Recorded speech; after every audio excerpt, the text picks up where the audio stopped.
शान्ति नै छैन अनि भित्र मनमा शान्ति नहुँदा त फेस पनि निउनु पर्ने रहेछ। फसेर बाबा जय मसी भन्नु त अब के अरे विश्वासीहरूको बिचमा यो कुराहरू त हुनु नहुने हो।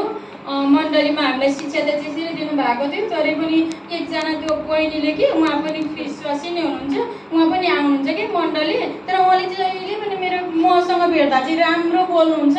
दिदी भन्नुहुन्छ नि पछाडि पछाडि मेरो कस्तो नराम्रो नराम्रो कुरा भन्नुहुँदो रहेछ, जुन कुरा चाहिँ मैले गरेकै हुँदिनँ कि। अनि मलाई त कस्तो नकायदा लागिरहेछ। अनि तपाईँकोमा आएको नि। तपाईँलाई कसले त्यसरी कुरा काट्यो नि?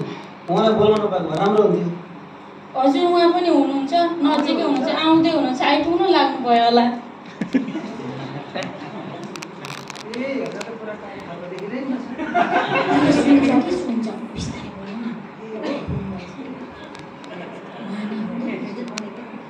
जय मसी गुरुबा।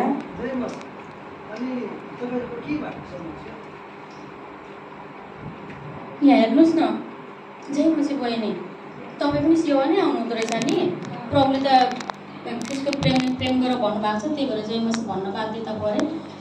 अनि मैले त कस्तो नराम्रो कुराहरू सुनेर अब यो कुरा तपाईँ र म बिच मात्रै भनौँ भनेदेखि राम्रो हुँदैन भनेर म त आज नि हाम्रो गुरुबासँगै नै यो कुरा भन्न आएको। मैले के कुरा सुन्दैछु, मेरो तपाईँ मसँग भेट्दा चाहिँ राम्रो बोल्नुहुन्छ, पछाडि चाहिँ के कुरा गर्नुहुँदो रहेछ त्यही कुरा भएर त्यो किन मेरो कुरा काटेको चाहिँ फल्ने त यस्तो त्यस्तो सङ्गति त जान्छ, तर यो त यस्तो पो त भनेर तपाईँ त पल्लो घरे नि साइलीसँग भन्नुभएको रहेछ। उहाँबाट मैले यो कुराहरू सुनेँ। अनि के गर्नुभएको बहिनी? अनि तपाईँ अगाडि चाहिँ राम्रो भन्नु नि, पछाडि मेरो कुरा काट्न मिल्दैन नि त। मैले भनेको थियो त्यसरी भनेकै छुइनँ मैले। म भनेकै छुइनँ। कसरी तपाईँले भन्न सक्नुहुन्छ? योले कसले प्रमाण छ? त्यो दिदीलाई म बोलाउँ त? ले बोलाउनु त। त्यसपछि त्यस्तै हो।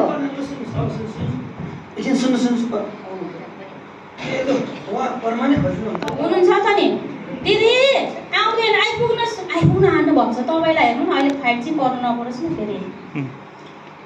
उहाँ नै हुनुहुन्छ दिदी,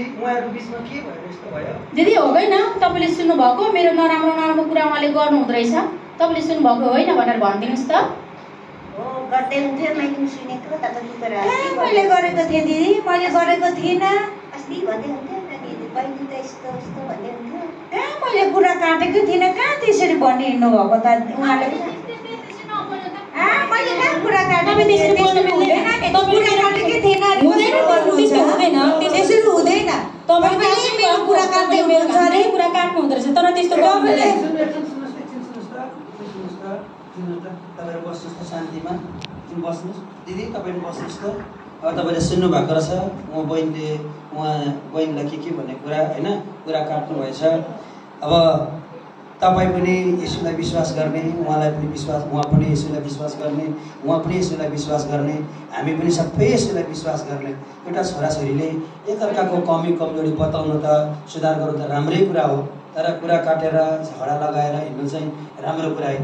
बाइबलले के भन्छ भने होइन, बाइबलले हितोपदेश पुस्तक 19:19 भन्छ, पुरोटेले अगाध चोक पुर्याउँछ, गोप्य कुराहरू खोल्छ र अर्कालाई झगडा उठाउँछ। त्यस कारणले होइन हामीले कुरा काट्नु मिल्दैन, कसैको कुरा गर्नु मिल्दैन।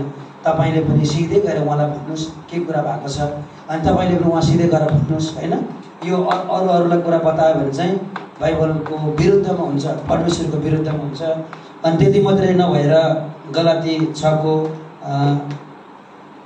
यहाँ तपाईँलाई म पढेर सुनाउँछु। 5:19 भनेको छ, एकअर्का कुरा काट्नु, झगडा गर्नु चाहिँ पाप हो है, यो स्वर्गको विरुद्धमा पाप हुन्छ। परमेश्वरले तपाईँ र मलाई चाहिँ योबाट निस्केनौँ भने चाहिँ क्षमा दिनुहुन्न। हामी चाहिँ न्यायमा परिन्छ, हामी चाहिँ नर्क जानुपर्ने हुन्छ, यसको सजाय भोग्नु पर्ने हुन्छ। त्यस कारणले बहिनीहरू तपाईँहरू चाहिँ यस्तो कुरा काट्नु मिल्दैन, एकअर्कालाई क्षमा दिनुहोस्। अनि त्यस पछाडिदेखि अबदेखि कसैको कुरा नकाट्नुहोस् अनि झैझगडा नगर्नुहोस्, हुन्छ?